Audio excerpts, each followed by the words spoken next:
Bismillahirrahmanirrahim. Assalamualaikum warahmatullahi wabarakatuh. Saya Asef Rizal Fauzi, calon guru penggerak Angkatan 11 dari SMPN 1 Pagelaran Kabupaten Cianjur, Provinsi Jawa Barat. Pada kesempatan kali ini, saya akan memaparkan kesimpulan dan refleksi pemikiran Ki Hajar Dewantara pada modul 1.1 Koneksi Antar Materi.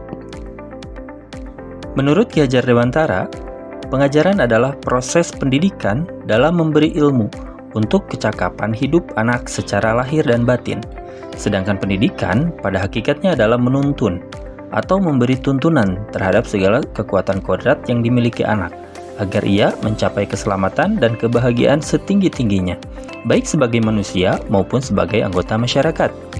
Jadi, pendidikan menciptakan ruang bagi murid untuk bertumbuh secara utuh, agar mampu memuliakan dirinya dan orang lain, serta hidup menjadi seorang yang mandiri.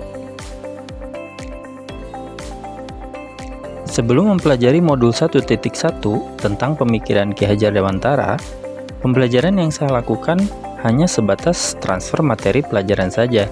Saya menganggap bahwa ketuntasan dalam menyampaikan materi jauh lebih penting daripada memahami karakteristik murid. Biasanya, saya hanya melihat nilai murid hanya dari aspek kognitifnya saja.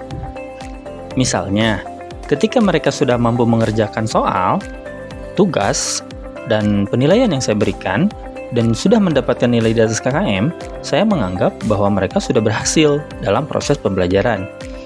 Selain itu, seringkali saya beranggapan bahwa murid hanya sebagai objek pembelajaran saja. Sehingga, pembelajaran selalu hanya berpusat pada guru, atau teacher-centered learning, yang pada akhirnya saya selalu merasa lelah karena belum menggunakan metode mengajar yang bervariatif dan belum menggunakan student-centered learning atau berpusat pada murid. Sebelumnya saya tidak terlalu memperhatikan apakah murid benar-benar paham dari apa yang saya ajarkan. Fokus saya hanya ke tercapaian materi saja, mengingat materi yang cukup padat di setiap semesternya.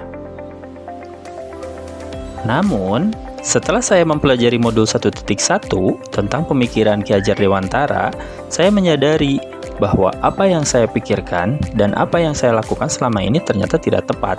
Seharusnya saya melakukan pembelajaran secara menyeluruh, bukan hanya aspek kognitifnya saja, namun juga afektif, psikomotor, spiritual, sosial, dan juga budaya. Murid bukan sebagai objek pembelajaran, melainkan subjek pembelajaran. Artinya, murid memiliki kebebasan untuk berekspresi, mengemukakan pendapat, dan berkreasi sesuai dengan metode atau model pembelajaran dan media yang tepat.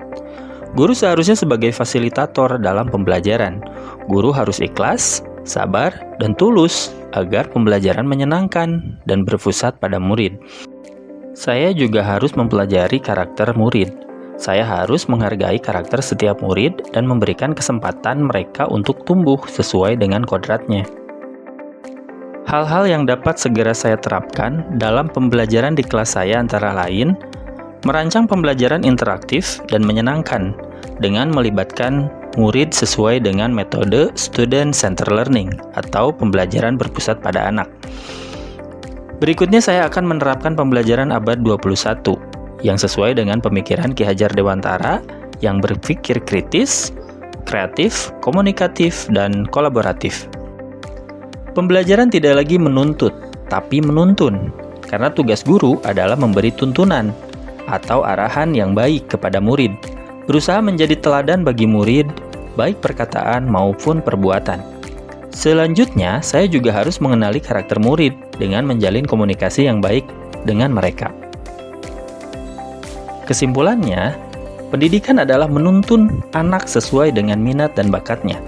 Pendidikan bukan hanya ilmu akademis saja, melainkan perlu penanaman budi pekerti yang baik. Pendidikan sejatinya adalah berhamba pada anak. Semoga video ini bermanfaat dan bisa menginspirasi Bapak Ibu guru hebat. Salam bahagia. Sekian dari saya. Wassalamualaikum warahmatullahi wabarakatuh.